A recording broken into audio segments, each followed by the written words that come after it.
Hi, I'm Patti Marquis. I've been a golf professional for almost 40 years, and I'm going to show you today the ABCs of chipping.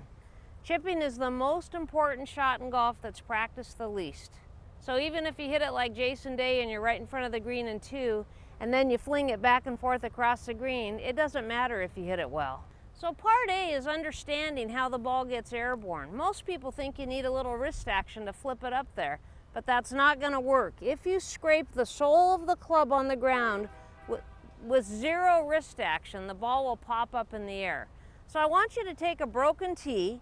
You're going to tee the ball up on a little broken tee, and you're just going to practice doing little teeny swings, trying to pop the tee out of the ground, not thinking about the ball at all.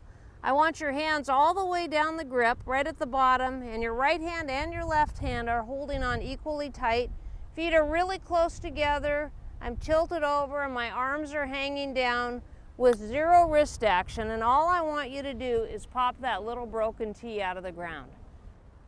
Most people try and chip with their arms out here, having gravity work against them. But I want your hands and arms hanging straight down. If you notice, my ball position is very close to my back foot, and probably just about a foot away, and my eyes are almost over the top of the ball, just like I was putting. Make your arms hang straight down where they would be if gravity was helping you out. Part B, we're going to use our legs just a little bit, just like we were tossing a ball underhand.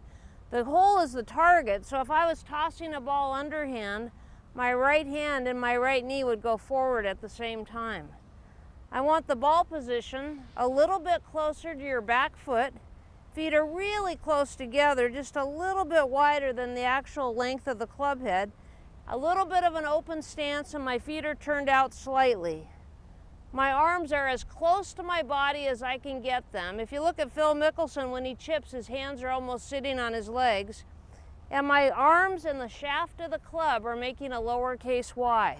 So I'm still imagining that there's a little tee underneath the golf ball, and now as I go forward, my right hand and my right knee are going forward together, just like I was tossing a ball.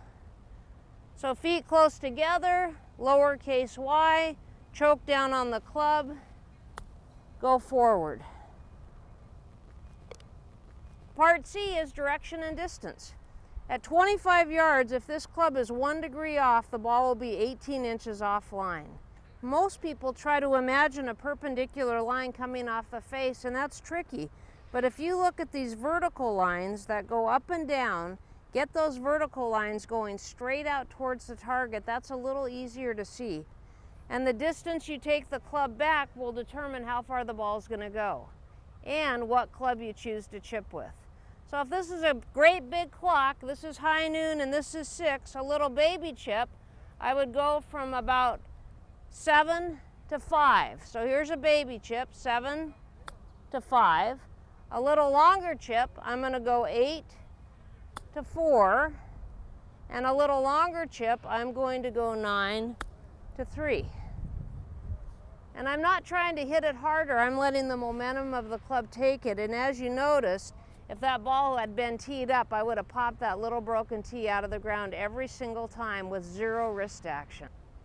The women on the tour practice chipping probably more than any other shot. They'll put a towel out and they'll each take 10 balls and try and land the ball on the towel. And as you move the towel closer, you keep folding it in half until by the time it's 10 feet away, it's just about an eighth of what it started out to be. You can practice hitting towards a towel, you could practice hitting towards a hula hoop, you could even practice hitting towards Calvin and try and land it in the basket. This is Patti Marquis. I hope your golf game gets better with the most important shot in golf, chipping.